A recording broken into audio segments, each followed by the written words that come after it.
না, ওনার জীবনহানির শঙ্কা আপনি করেন? কারণ ওনার উপর তো গ্রেনেড হামলাও হয়েছে এর আগে। হ্যাঁ, ওইটাই হচ্ছে আমাদের একমাত্র ভয়, ওইটাই হচ্ছে আমাদের একমাত্র ভয়। তবে আবারও তো বললাম যে আমাদের দল হচ্ছে দেশের সব থেকে বড় দল, আমাদের কিন্তু বল আছে। আমরা যদি এখন আমাদের দল কিন্তু শেখ হাসিনাকে নিরাপদ রাখতে পারে, তবে সেটা করতে হলে আমাদের শক্ত পজিশন নিতে হবে।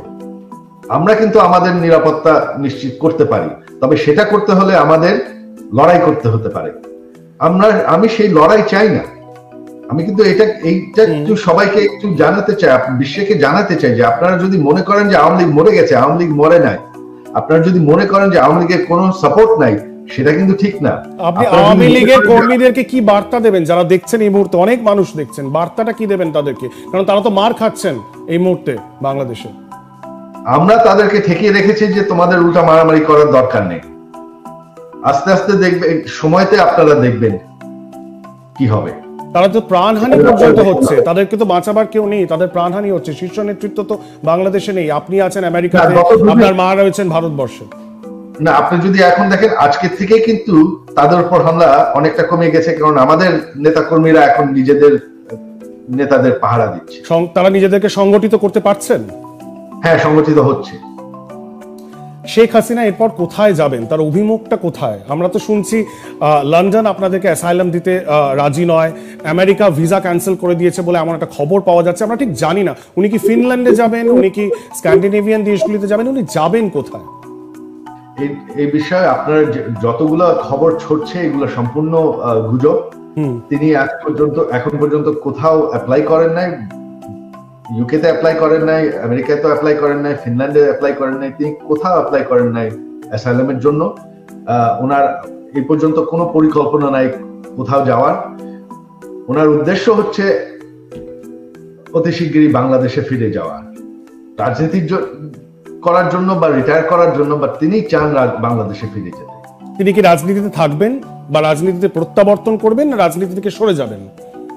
এটা কোনো সিদ্ধান্ত নেওয়া হয়নি, বাট এখন যেহেতু আমাদের দলকে আবার সংগঠিত করতে হচ্ছে, এটা তিনি করছেন। কারণ আপনি এর আগে বলেছিলেন যে তিনি খুব অভিমানী, তিনি দুঃখ পেয়েছেন, তিনি অভিমানে বাংলাদেশ ছেড়েছেন।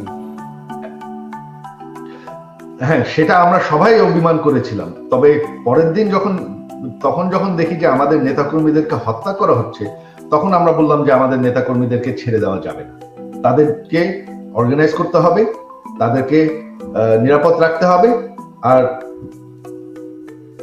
আওয়ামী লীগের শক্তি দেখাতে হবে, আওয়ামী লীগের পলিটিক্যাল মুভমেন্ট আবার শুরু করতে হবে। বেশ, ভারতীয় দেখুক যে আওয়ামী লীগ শেষ হয়ে যায়নি। বেশ, ভারত সরকারের সাথে, ভারতীয় সরকারের শীর্ষ নেতৃত্বের সাথে আপনাদের কি আলোচনা হয়েছে? আপনারা কি এস জয়শঙ্কর বিদেশ মন্ত্রী বা প্রধানমন্ত্রী নরেন্দ্র মোদীর সাথে ডিরেক্টলি আপনি বা আপনার মায়ের কথা হয়েছে?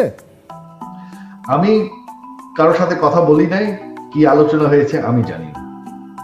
বাট আপনি কি খোঁজ নিয়েছেন, খবর পেয়েছেন যে আপনার মায়ের সাথে তাদের কথা হয়েছে কিনা? কারণ তিনি তো একটা এয়ারবেসে এই মুহূর্তে আটকে শরণাপন্ন হয়েছেন। রাইট, না শুনেছি কথা হয়েছে, কি কথা হয়েছে আমি জানি না। তবে আমি প্রথমেই প্রধানমন্ত্রী মোদীকে আমার কৃতজ্ঞতা জানাতে চাই, আন্তরিক কৃতজ্ঞতা, আমার মার জান বাঁচিয়ে দিয়েছেন। তবে ভারতীয় সরকারকে আমি একটি কথা বলবো যে ভারতের ইস্টার্ন সাইডে সিকিউরিটি এবং মাইনরিটিসদেরকে নিরাপদ রাখতে শুধুমাত্র একটি সরকার সক্ষম হয়েছে, সেটা হচ্ছে আওয়ামী লীগ। আর একমাত্র আওয়ামী লীগই পারবে এটা। আওয়ামী লীগ একমাত্র গ্যারান্টিড, আপনারা যদি চান যে বর্ডার সিকিউর থাকবে আর বাংলাদেশের হিন্দুরা সিকিউর থাকবে, একমাত্র গ্যারান্টি আছে যদি আওয়ামী লীগ ক্ষমতায় থাকে। আর সেটার জন্য কিছু প্রয়োজন নাই, সেটার জন্য শুধুমাত্র প্রয়োজন যে একটা নির্বাচন, এবং একটা ফ্রি এন্ড ফেয়ার নির্বাচন, যেখানে আওয়ামী লীগের উপর আর হামলা না করা হয়। যে দেশ ফ্রি এন্ড ফেয়ার ইলেকশন হয়, আমি কনফিডেন্ট যে আওয়ামী লীগ এখন আবার। বেশ, আপনার দেশ আমাদের পার্শ্ববর্তী দেশ, সেই দেশের তৈরির মুহূর্তে ভারত পাশে ছিল। আজও আপনার পরিবার এবং আপনার পরিবারকে শরণাপন্ন ভারতে আপনারা হয়েছেন এবং ভারত সরকার সেই সাহায্য করছে, কিন্তু ভারতের যে অ্যাক্টিভ সাহায্যের কথা আপনি বলছেন সেটাকে আপনারা পেয়েছিলেন এই বিগত সময় যখন ক্রাইসিসটা চলছিল, নাকি সেটা পাননি বলেই আজকে এই সরকারটা পড়ে গেল?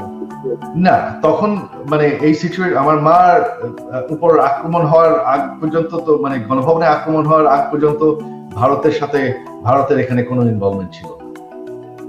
ওনার সিকিউরিটি নিয়েই শুধুমাত্র ইনভলভমেন্ট আছে এই পর্যন্ত, আর কি হচ্ছে না হচ্ছে আমি কিছুই জানি। আপনি কি আশঙ্কিত? এটা হচ্ছে আমার দাবি ভারতীয় সরকারের প্রতি। আপনি কি ওনার সুরক্ষা নিয়ে, আপনার মায়ের সুরক্ষা নিয়ে আশঙ্কিত? না, বর্তমানে না, ভারতে তিনি অবশ্যই ভারতে নয়, বাট আমি বলছি আগামী দিনে, ভবিষ্যতে এটা আমাদের নিশ্চিত করতে হবে। এবং যে আওয়ামী লীগের কর্মীদের সম্বন্ধে আপনি বললেন, কিন্তু যেটা ভারতে কনসার্ন, যে এত লক্ষ লক্ষ যে হিন্দু পরিবার যারা বাংলাদেশে অবস্থান করছেন, যারা বাংলাদেশে রয়েছেন, বাংলাদেশি নাগরিক, তাদের কি হবে? কারণ আমরা এখনো শুনছি কিছু কিছু অঞ্চল রয়েছে বর্ডারে, পশ্চিমবঙ্গের সাথে যেসব বর্ডার অঞ্চলগুলি রয়েছে সেখানে তারা আসছেন এবং তারা বলছেন যে ভারতে আশ্রয় দেওয়া হোক, এবং এটা নিয়ে ভারতীয় যে প্রশাসন তারা খুব উদ্বিগ্ন। হ্যাঁ, এটা তো স্বাভাবিক। এটার একটা মাত্র সলিউশন, এটা ইতিহাসে দেখা আছে, একটা মাত্র সলিউশন এখন, যে দ্রুত বাংলাদেশে নির্বাচন হোক, আওয়ামী লীগের উপর নির্বাচন থামুক, আওয়ামী লীগ যাতে একটা লেভেল প্লেইং ফিল্ড হয়, এইটা নিশ্চিত করলেই আমি কনফিডেন্ট যে আওয়ামী লীগ ক্ষমতায় আসবে আর আমরা এই সিচুয়েশনটাকে কন্ট্রোল। মানে হিন্দু পপুলেশন বাংলাদেশে সুরক্ষিত থাকবে, তারা বাঁচবেন, নাকি একটা বিশাল বড় পলায়ন হবে এবং তাদেরকে পশ্চিমবঙ্গে, ভারতবর্ষে চলে আসতে হবে? এটা তো আমি, আওয়ামী লীগ যদি ক্ষমতায় ফের আসে তাহলে আমি নিশ্চিত বলতে পারবো তারা নিরাপদ থাকবে। আওয়ামী লীগ ক্ষমতায় না থাকলে কি হবে সেটা আমি বলতে পারবো। শেখ মুজিবের বাড়ি, সেই ঐতিহাসিক বাড়ি ধানমন্ডিতে, সেখানে উত্তেজিত জনতা ঢুকে পড়লেন এবং সেটিকে জ্বালিয়ে দেওয়া হলো, শেখ মুজিবের স্ট্যাচু ভেঙে দেওয়া হলো। এই যে দৃশ্য আপনারা আপনাদের এই জীবদ্দশায় দেখলেন, আপনি এবং আপনার মা এবং আপনার পরিবার, এটাকে আপনারা প্রসেস করতে পেরেছেন? এটাকে আপনারা মেনে নিতে পারছেন? না, এটা তো আমরা মানতে পারছি না, কারণ যারা এসব করেছে, যে বলা হচ্ছে আবার স্বাধীন হয়েছে বাংলাদেশ, তাহলে কি এখন কি যারা স্বাধীন করেছেন তারা কি পাকিস্তানপন্থী? যে ডক্টর ইউনূস বোধহয় এই কথা বলেছেন যে দ্বিতীয়বার স্বাধীন হলো, তার মানে কি তিনি আমাদের স্বাধীনতার চেতনার বিরুদ্ধে? তাই তো এই ছাত্ররা তো মনে হচ্ছে যে এরা তো আসলে বাংলাদেশকে ভালোবাসে না, মনে হচ্ছে তারা বাংলাদেশের আসল স্বাধীনতার বিরুদ্ধে। দ্বিতীয়বার স্বাধীনতা কি পাকিস্তানের পক্ষে হচ্ছে? এইটাই কি এদের স্বাধীনতা? এটা তো স্বাভাবিক।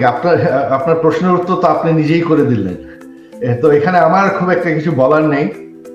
ভারত সরকারের বুঝতে হবে যে এখন এরকম মানুষ যদি, এটা তো একটা নির্বাচিত সরকার না, তাদেরকে কিন্তু হাতে ধরে ক্ষমতায় বসায় দেওয়া হচ্ছে।